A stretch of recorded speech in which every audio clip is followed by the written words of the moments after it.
Women still do not open up about their mental health. They feel that since a society has labeled them as caregivers, they need to focus on everyone in the family except themselves.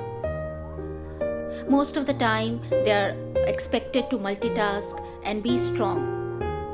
Why is that so? Why is it still a taboo to talk about mental health? Why do women suffer more from depression and anxiety? Is it because of biological reasons or is it because of societal pressures? Let's find out by talking to an expert. Ms. Neha Wahi is the Associate Vice President of Capacity Building and Career Launcher Education Foundation.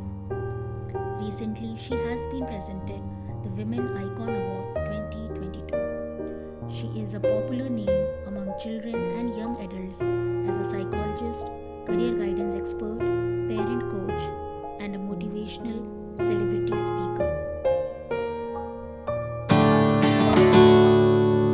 Hi Neha, thank you for Hi, being Hina. here. Thank you for taking out the time. So, before we start talking about women and their mental health, I want to first understand what is mental health and how is it different from emotional health and psychological health. Good question, Hina. Thanks for having me here, firstly. And yes, very often we confuse mental and emotional health. While I'll begin the answer saying both of them are extremely important, different but extremely important, very interrelated yet different. So, your mental health will tell you what the problem is, how you can cope with it, how do you see it, perceive it, what can be done around it. Your emotional health will talk about the emotions that arise when that situation is around, or you land up in a situation like that. To make it simpler, a job interview that you have been waiting for like crazy, you've really been wanting it, and finally you get there, and COVID times, nobody's getting a job, and here you get your call from your dream company, and you're running, all excited for your interview, and you realize, oops, I'm late. I'm stuck in a traffic jam and I cannot make it by 10 a.m. That was the promised time. Now, a lot of mental stress happening that time. You're in that situation, but you're thinking, okay, this is what is happening. What best can I do? How do I get out of the situation? How do I avoid negative consequences? All is being dealt with your mental health. But on the other hand, there are certain emotions that are going on within. I'm so angry at myself for being late. I'm so guilty that I did not prioritize this.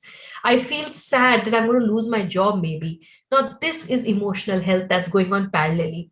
So, once we learn how to draw a difference, I think it becomes even better, because whenever we are in a situation which is difficult to cope with mentally, when we feel we are short of resources, I think emotional health plays a very important role in boosting your spirit and saying you have enough resources, or you will find enough resources. Just go for it. So this is the difference. Okay, so thank you for explaining that. Now I'm going to ask you about something which has been there on my mind for last few days and which has really shaken me up. So, according to the recently released data by the government's National Crime Records Bureau, more than 22,000 housewives took their own lives last year. That's an average of 61 suicides every day or one every 25 minutes. Goodness. Now, my question to is uh, that when we talk about housewives, the general perception is that they live inside the house in a protected environment. Their life is cushioned. They don't have to go out and take the stress of the workforce, or think worry about appraisals, things like that. They are just they should be happy staying at home with their children, spending time with them. So, what is it that is driving them towards taking their own lives? Very sad statistics, but a very relevant and important question, especially in these times, because the pandemic is still around. The depression will still, sneak out of corners that are unexpected. It'll go and it'll come back. It'll give highs and it'll lows. Every time you think it's gone, it'll come back and look at you in your face. So, if by this question we are referring to depression being the reason for suicide, I will not say it could be the only reason. There could be a lot of reasons. But before that, we should understand, we must understand how are we leading to a place like that. So, there are a couple of things I'd like to cover. The answer may take long, but it is very relevant. So please do hear me out patiently. The first thing that I'd like to say here is, as human beings, we get very used to living in uncomfortable situations also. The reason is we are so comfortable with discomfort that we are scared that somebody might push us out of it even before we are ready. We are ready to move out. And that ready will never come. So we will continue living like that. Second, we're always looking for somebody else to come and take us out of that, bring us out of that situation. That person will also never come. Right? So the two most important things here are, first, recognizing what is happening to me and why is it happening to me. Most likely, as a housewife, if you are subject to any kind of emotional, mental, physical, financial abuse, the first question I'd like to ask or raise here is, the first red flag is, how are you wanting yourself to be treated? What is the message that you're sending out? How many times in the day, since we are now referring more to mental and emotional health, are you caring for your own self, respecting your own boundaries, loving your own self, pampering your own self, considering that you're a human body? How many times are you doing it yourself that you want others to do it? You will run and give your cup of tea, your first cup of tea in the morning, to your husband. If he says chai ka cup bana de, you will go running, leaving everything behind to get the door, so that the students, your children, don't get up from their desks to open the door. You will take care of the mother-in-law and the father-in-law and even the maid of the house, even the dog in the house. But you will keep saying abhi khati hu, abhi peeti hu, abhi baithti hu, and that will never happen. So we are defining how we want to be treated. And let's face that. We are teaching the world. But the moment I say, I'm finishing my cup of tea, give me a minute, I will quickly make you yours, nobody will swallow us. But we will get that 2 minutes of peace with ourselves. We can complain constantly of leg ache and backache and shoulder pain and head pain or fatigue, but we can't take a break. Why? We feel we will be judged. We feel scared. People may think, I'm not good enough. I'm not good enough a wife. I'm not good enough a daughter in law. I'm not good enough a mother. And the sad part is, we're even being told that, no matter how much we put in. So that brings me to the second point I'd like to raise is validation. Why are we constantly looking for validation in relationships? Because I can't validate my own self. And why am I finding validation, especially in a man's arms? Why is this pattern in my life, my mother's life, my sister's life, my daughter's life? Why every woman I know is running this pattern?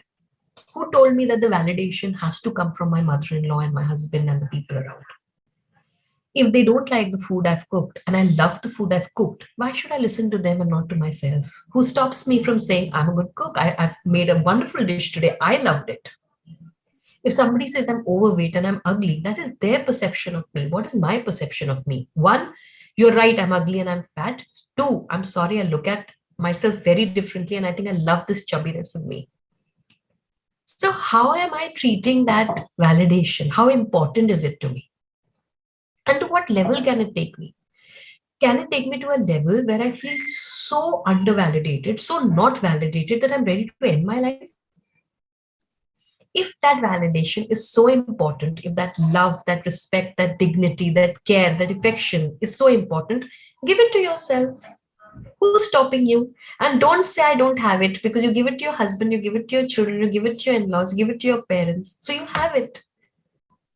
Just say I don't have it for myself. And if you don't have it for yourself, don't crib others don't have it for you.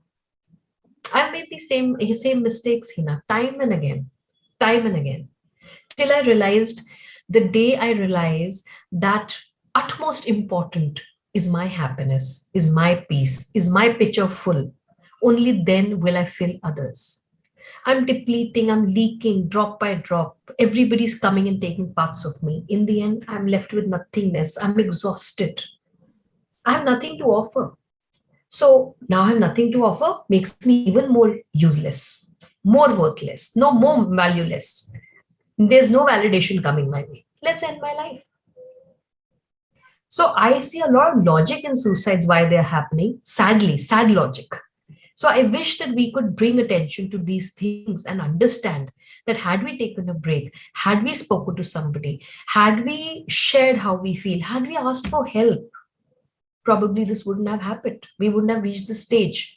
And to all the mothers who are listening to me, I really want to, put this point forth.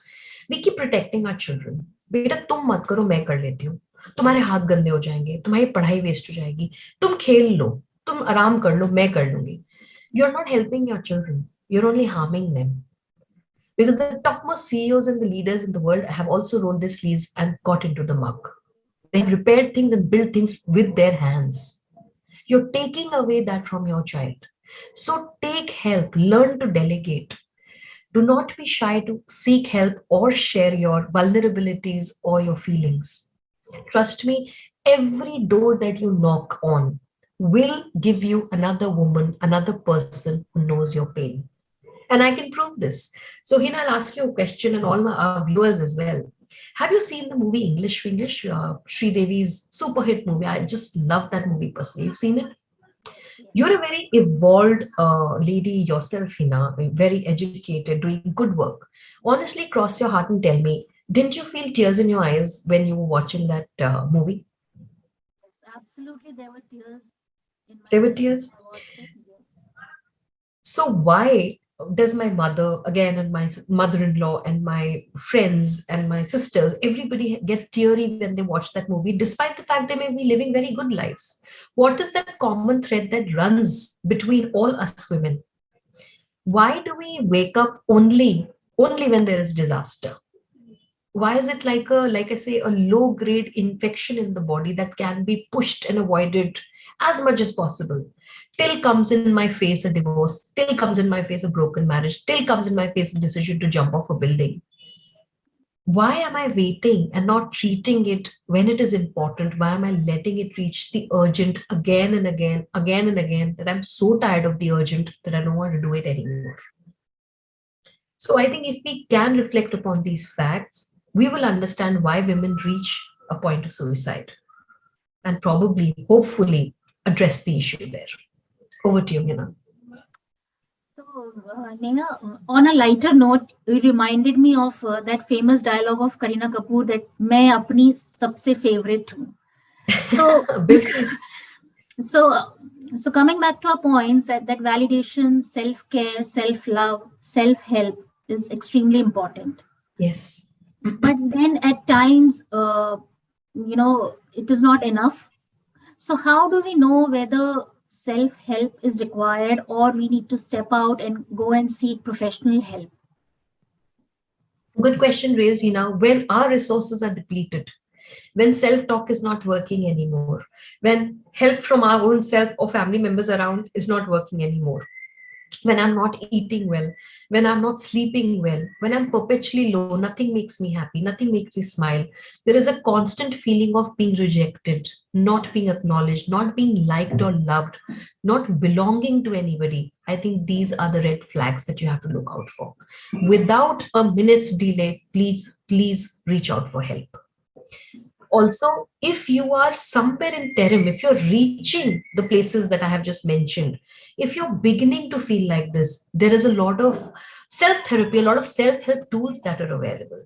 For example, I think something very common with all women is chatter. We are known for being chatterboxes. But I'm not talking about chatter outside, right? I'm talking about chatter within our heads, within our minds. Constant chatter. But have you ever seen the quality of this chatter? You will be surprised to see 80% it's a negative chatter and 20% we force a positive chatter.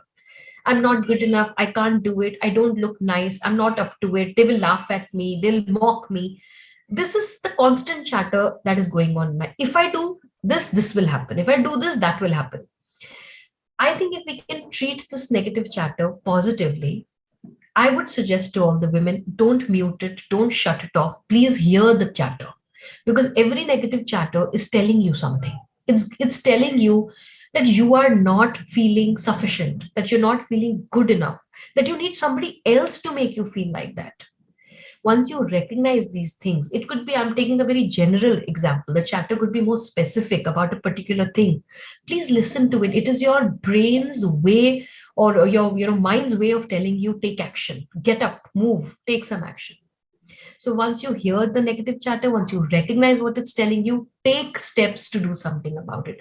Convert it into positive chatter. Say, no, I can do it. Say, I've raised children. I've brought them into this world. I've done the most difficult job that a person can do. What is it that I can't do? Let's leave everything else, even if I pick this up. And I think every woman will have one such story to tell herself where she has surpassed her own norms for herself, where she's surpassed her own boundaries that she'd set for herself. So go back to those times and remind yourself it was you who had done that then. So first would be this. Second would be, like I said, please start taking out some time to do things you like. Please please yourself. Why is it a sin for Indian women, especially, to feel happy? To say, I want to watch TV right now, I want to sleep for 10 minutes, I want to eat this. Why is it such a sin? Why do we open our mouths and then suddenly restrain ourselves? Why do we change the dialogue? Ko, tumhe kya khana hai? Why can't we ever say, today I feel like eating this, can we make this? Today I'm not in a mood to cook. Who's cooking for me? Why don't you get into the kitchen today? Today, Mama is looking for a good massage. Two of you get on my head, two of you get to my feet. Why can't we do this? Aren't we all family? Aren't so? First, start equaling your own self. First, start equating your own selves. You are holding yourself here and the others there. You are creating the gap. First, raise your bar. When we are very fearful about losing our people, losing relationships, we tend to lower the bar of our integrity. We settle for anything. And there's a very nice saying which says, if you go looking for love in the dog pond, you will reach the dog pond. But if you look for love somewhere else, you look for it in the stars, you'll reach the sky. So, what are the standards you're setting for yourself? Please re examine. Because if they are good standards that you're setting for yourselves, others will follow it. Similarly, if they're low grade standards, they're bringing you down, then that's what's your way. This is your answer here. Since you have been in this field for some time now, any story that you would like to share with our viewers where they can relate to what all we have said right now?